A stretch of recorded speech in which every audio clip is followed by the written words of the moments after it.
Howdy folks, welcome back to World of Tanks with the mighty Jingles. And this is a random acts of violence video, so that means it is actually with the mighty Jingles. This is me, messing around in tanks.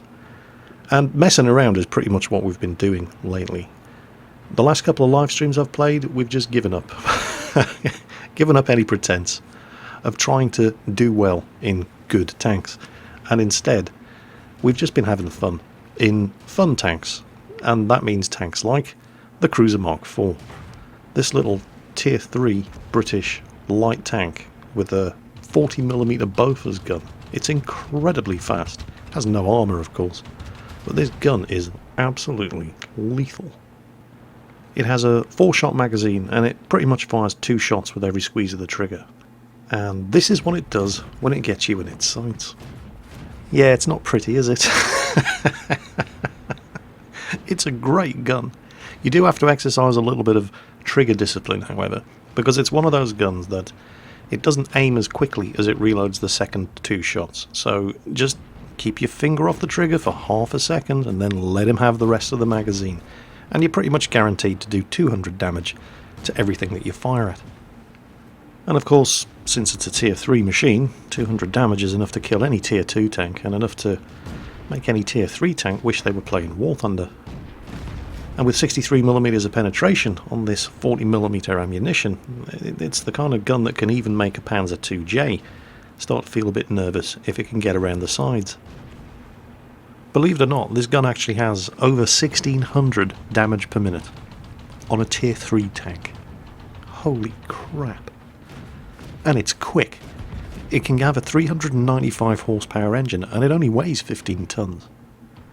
But of course, great though the gun is, you're not really going to be going around one-shotting everything at tier 3 or 4, or sometimes even tier 5 with a tier 3 light tank. Or are you? Well, yes you are, but for that you need to drive the Cruiser Mark II. The Cruiser Mark II is one of the other best kept secrets of the British low tier light tanks. Like the Mark IV, it's a tier 3 light tank. Unlike the Mark IV, which gets a gun that can do 200 damage average per clip, this thing gets a gun that does 340 damage all in one go. And as that T-46 discovered, that is entirely capable of one-shotting every tier 3 tank in the game. And most of the tier 4s. And some of the tier 5s. Yeah, that was actually a full health tier 5 tank destroyer. And this is a tier 3 light tank. That 3.7 inch howitzer is what people use for shits and giggles on the Cromwell. That's a tier 6 medium. And you get it down here on a tier 3 light. The Mark II Cruiser is absolutely fantastic. Well, after tearing it up at tier 3, and I really do mean tearing it up, these tanks were absolutely hilarious to play, we decided it was time to get serious, and that meant stepping it up, all the way up to tier 4. And since we were driving British tanks, that meant the Matilda. And I really haven't played the Matilda much at all. And you'll see proof of that in a moment. But my first cruise skill on the Matilda is barely at 30%, which pretty much means one good game, or a couple of average games. And I had made a serious error of judgment when I hit the ready button on my Matilda, because my Matilda is 100% stock.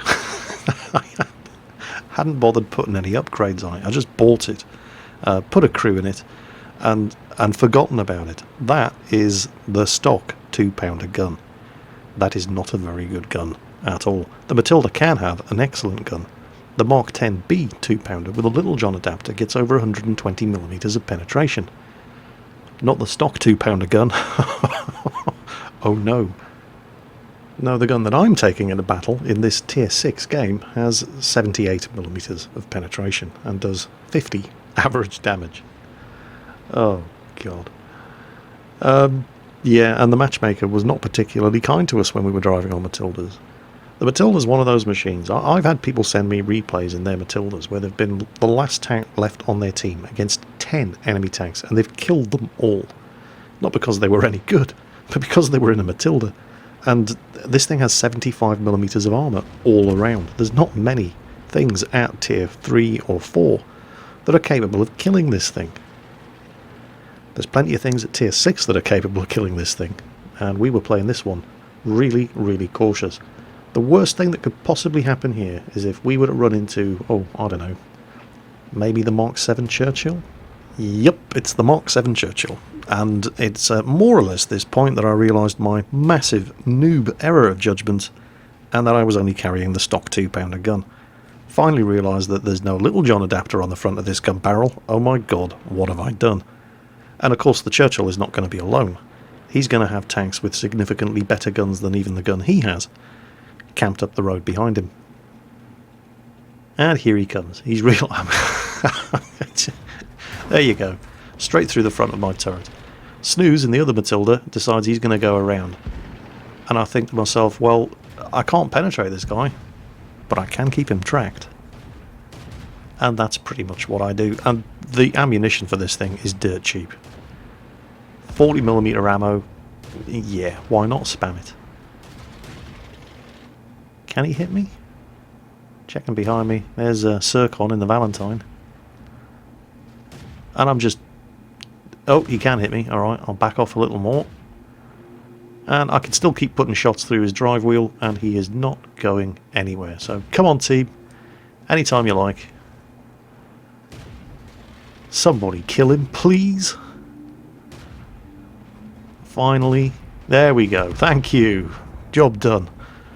Stock 2-pounder gun on the Matilda may be terrible, and it may not be capable of actually doing any direct damage to a tank like a Mark 7 Churchill, but you can always blow his drive wheel off and you can keep him pinned in position. And just doing that netted me 559 points of spotting damage, so easy XP and credits without doing a single point of damage of my own. Now, Snooze got himself taken out, I think, either by the SU-100 or the ARL-44 on the enemy team. And since I have absolutely no desire to repeat his experience, I first moved up using the wreck of the Churchill as cover, and then when I didn't get shot at, moved up again, staying in cover because I don't have an awful lot of health left, and, well, pretty much everything on the enemy team is entirely capable of penetrating my armour. This is a tier 6 game, not a tier 4 game. And I'm going to wait for the rest of my team to move ahead and start spotting targets. So, about a minute later, now remember the ARL that killed Snooze in his Matilda when he went around the enemy Churchill 7? They just popped up. I haven't spotted them myself yet. Been shooting at this Cromwell, which Circon takes out in his Valentine, and there they are.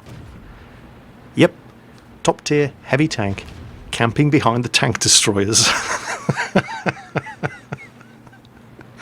Oh, world of tanks. You so silly. Well, I've got no desire to get shot at by either the ARL or the SU-100 who are camping on the hill up there. I mean, me and Circon are in tier 4 tanks. We only have 141 health between us. It's just, don't want to get shot at, thanks. But that ARL-44, watch this. Remember, I'm using the stock 2-pounder gun, okay? I've got 47mm of penetration, and I only do 50 average damage. Look at this guy. There's one. There's two. Oh, Circon penned him as well. That one bounced. There's three.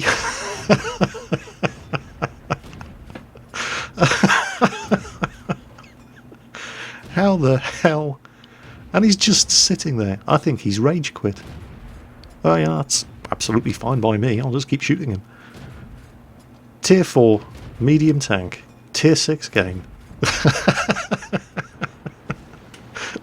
Tier 6 heavy tank, no problem. Oh man.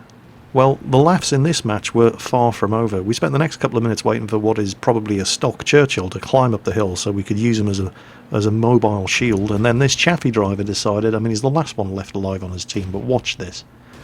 This guy goes out in style. He's completely outgunned.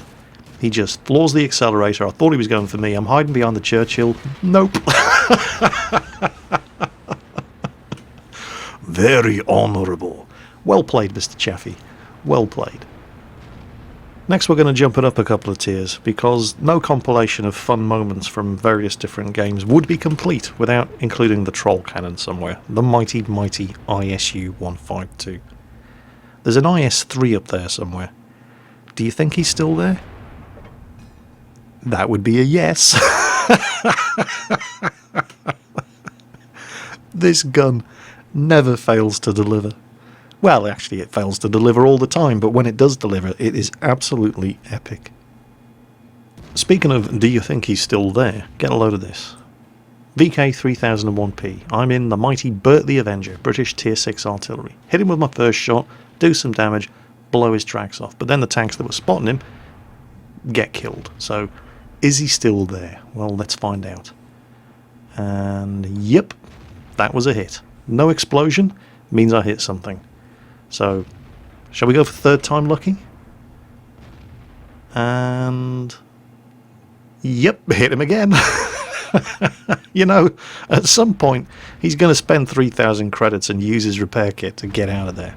Or I'm just going to keep doing it. And, oh, he used a repair kit. Never mind. There's a Super Pershing. Do you think he's still going to be there? Answer to that one would be, yep.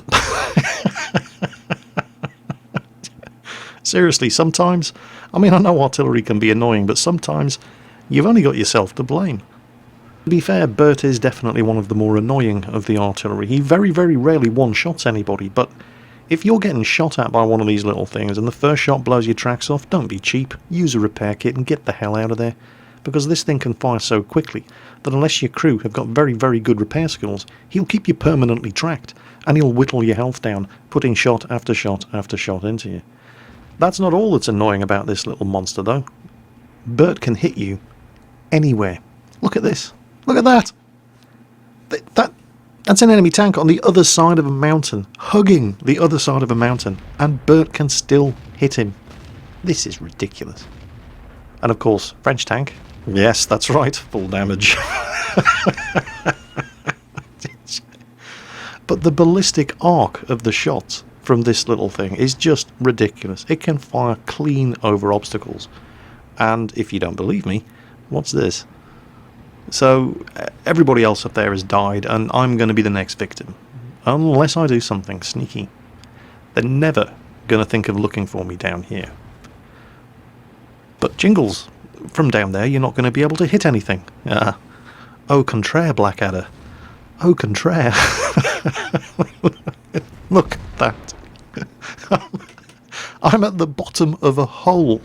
But Bert fires a shot with such a high arc that he can still shoot out of it. And hit tanks on the other side of a mountain. Is there any wonder people hate getting shot at by this thing? Look at this. I mean, I can still theoretically, even though I don't actually hit him because he's just moving too fast, but I can theoretically hit this ELC. And I've got to hand it to the ELC driver. He did at least try to go down fighting, with the emphasis being on the word try to go down fighting, when in fact, he just went down. Oops. And, well, you knew it was inevitable. It's impossible to have a compilation of fun World of Tanks moments unless there's a KV2 clip in there somewhere. This first shot, this isn't it. T150. Strong tank. Very thick armour. Some damage, but not fun damage. No, if you want fun damage, first you have to reload the 152mm howitzer. So we're going to back up. We're going to back up. It's almost reloaded. Just a little longer, looking for the T150, and we are loaded, and then suddenly a wild box tank appears, and he's on full health. We're going to have some of that. And he's seen me, and he's trying to get out of the way, and, and I wasn't even fully aimed. KV2. Many strong tank. I don't know what it is about this machine. I mean, I know everybody makes the joke that you don't bother aiming with the KV2, you just fire in the general direction of the enemy and the hand of Joseph Stalin reaches up from hell and guides the shot to the target. But well, what's this? It's a Panther. And oh, fucking fire. He hadn't even started to aim and it still hit him. And if you think that's good, you ain't seen nothing yet. Look at this. E25. Okay, he's a tiny target, but I know he's a tiny target, so I aim, and I aim, and I lead, and I fire, and it misses and splashes him. I made the mistake of aiming. Watch what happens when I don't aim. You know what's coming. Second shot at the E25. There he is. Oh, he's backing off, and I'm moving, and it's almost loaded, but he's going to get away. Screw it, just fire. Yeah, was it ever in any doubt? KV-2, strong tank, Soviet engineering, finest tank in the world. Made in Soviet Russia from Stalin wood, powered on vodka and the tears of lesser tank drivers. KV-2 is invincible. Artillery cannot hit KV-2. I love this tank so much. And I realise it's just confirmation bias in effect. I mean, I could show you any number of games that... Oh, hang on. Hang on. Wait a minute. Wait a minute. Wait for it. Wait for it. Strong tank!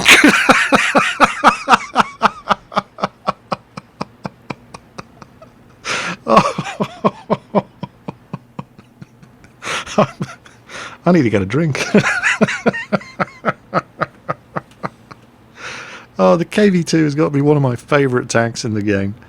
And the thing is, the KV-2 is not that good a tank, but it is so much fun. I mean, I'm kind of famous for that. I love the TOG-2. It's terrible. But it's one of my favourite tanks ever, because it's just fun to drive. KV-2 definitely falls into the same category. You know what else is fun? Panzer 1C. It's a bit of a slave to its matchmaking, though. If you get this thing into a tier 3 game, oh my god. Well, just watch this.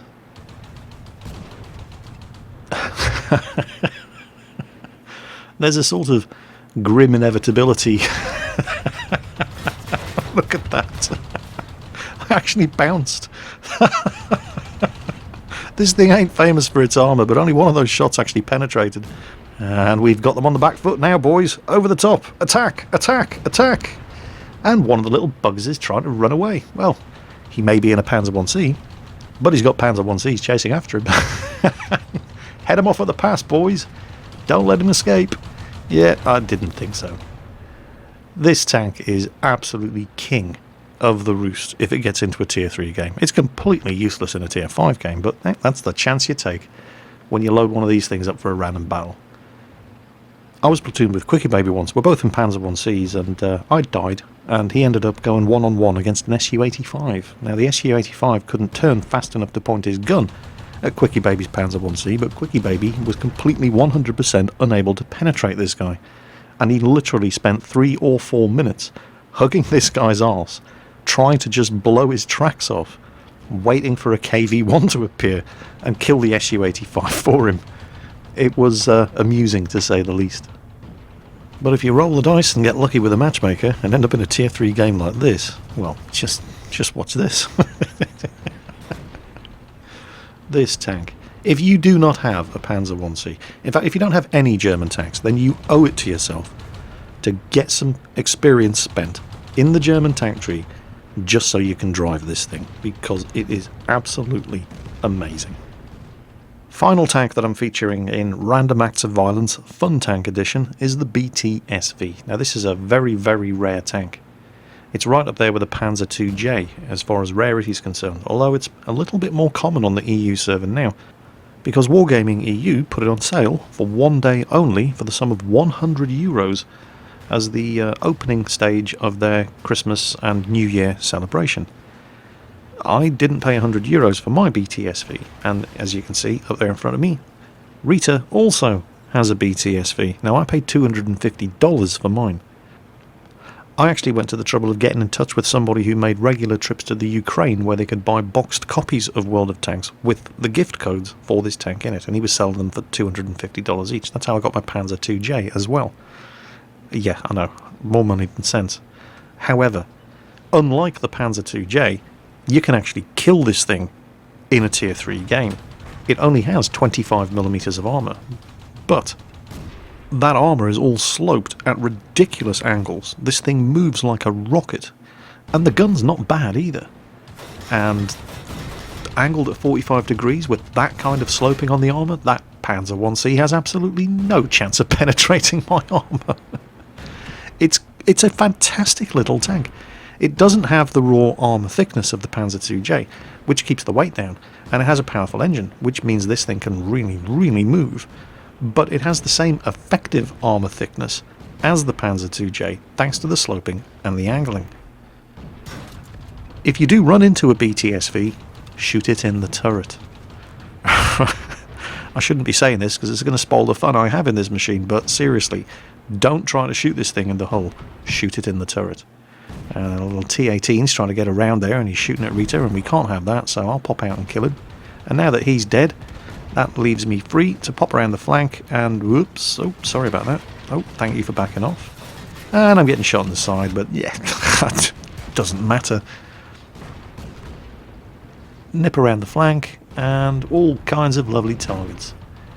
Yeah, you're not so clever now, you've got your side to me, are you? And while you're backing off, I'll just take care of this guy. This is an incredible tank, it really, really is. But again, unlike the Panzer 2J, you do actually stand a competitive chance against this machine. The armour is only 25mm thick, shoot it at the right angle and you will kill this tank. And if you can't shoot it at the right angle, just shoot it in the turret. But you usually can't run away from this tank. Because it moves like an absolute bloody rocket. 62 kilometers per hour, a 500 horsepower engine in a 14-ton tank. And again, unlike the Panzer 2J, it actually has a decent gun. Whenever I play the Panzer 2J, I usually lose anything between 40 and 60,000 credits, because running a Panzer 2J is expensive. You have to use premium ammunition if you want to kill anything. You don't have to use premium ammunition in the BTSV. This 40mm gun has 51mm of penetration. This thing can actually penetrate the side and rear of a Panzer 2J. It's good penetration for a tier 3 tank. Doesn't turn particularly quickly, however. Well, actually, you know, the turning circle isn't that bad at all. It's the tracks have a traverse speed of 33 degrees per second, which isn't bad. It just feels bad when you're doing 62 kilometers per hour. And that really is the only bad thing that I can say about this tank. This is, unlike most of the tanks that I find to be fun tanks, this is actually a very, very good tank. The Panzer 2J is a fun tank, but it's not a good tank. It's a very, very bad tank with overpowered armour. It's very much a one-trick pony. The armour is the only thing it has going for it. This thing, on the other hand, has great effective armour. It's really, really fast, and it's got a good gun. There is absolutely nothing wrong with this machine whatsoever. It's probably why it costs you €100 to get one. But there is strong evidence to suggest that plenty of people out there have been putting their hands in their pockets and shelling out the €100 that it cost to get this thing when it was available for one day only on the EU server, because prior to that thing going on sale for a day, that performance would easily have been ace tanker in this thing. Not anymore. Nope, sorry Jingles. There are a lot of people driving BTSVs all of a sudden and doing substantially better than me. How dare you? Don't you know who I am? But seriously, yeah. And I dare say anybody who's bought a BTSV will 100% back me up. This thing is made out of pure win and covered in awesome sauce.